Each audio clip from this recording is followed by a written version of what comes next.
ಅಂಗವೈಕಲ್ಯತೆಯುಳ್ಳ ಮಕ್ಕಳು ನೋಡಿ, ಈಗ ಒಬ್ಬ ಅಂಧ ನಡ್ಕೊಂಡು ಹೋಗ್ತಾ ಇದ್ದಾನೆ. ಹೇಗೆ? ಸಹಾಯದಿಂದ, ಕೊಡೆಯ ಸಹಾಯದಿಂದ.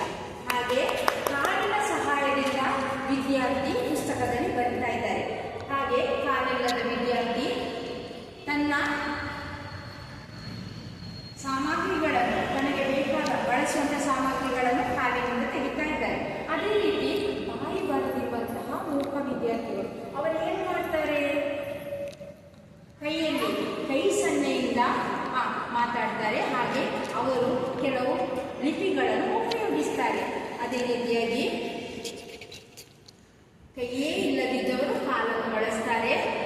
ಕಾಲಿಲ್ಲದಿದ್ದವರು ಕೈ ಮುಖೇನ ತಮ್ಮ ಕೆಲಸ ಕಾರ್ಯಗಳನ್ನು ಮಾಡ್ತಾರೆ. ಹೌದಲ್ವಾ? ಈಗ ವಿಶೇಷ ಚೇತನವುಳ್ಳ ಮಕ್ಕಳು, ವ್ಯಕ್ತಿಗಳು, ಅವರು ನಮಗಿಂತಲೂ ಏನಾಗಿರ್ತಾರೆ? ಬುದ್ಧಿವಂತರಾಗಿರ್ತಾರೆ.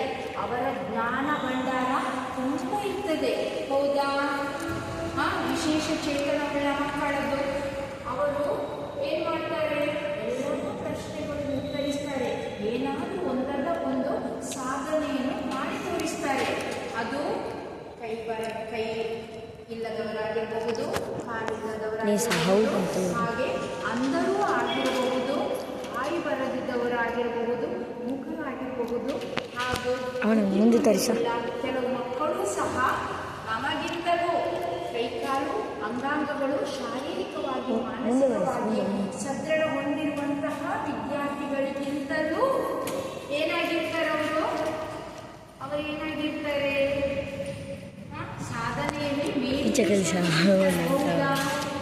ಅಂಗವಿಕಲ ವಿದ್ಯಾರ್ಥಿಗಳು ಸಹ, ವಿಶೇಷ ಚೇತನವುಳ್ಳ ವಿದ್ಯಾರ್ಥಿಗಳು ಸಹ, ಅವರು ಸಹ ಸಾಧನೆಯಲ್ಲಿ ಮೇಲುಗೈಯನ್ನು ಸಾಧಿಸುತ್ತಾರೆ.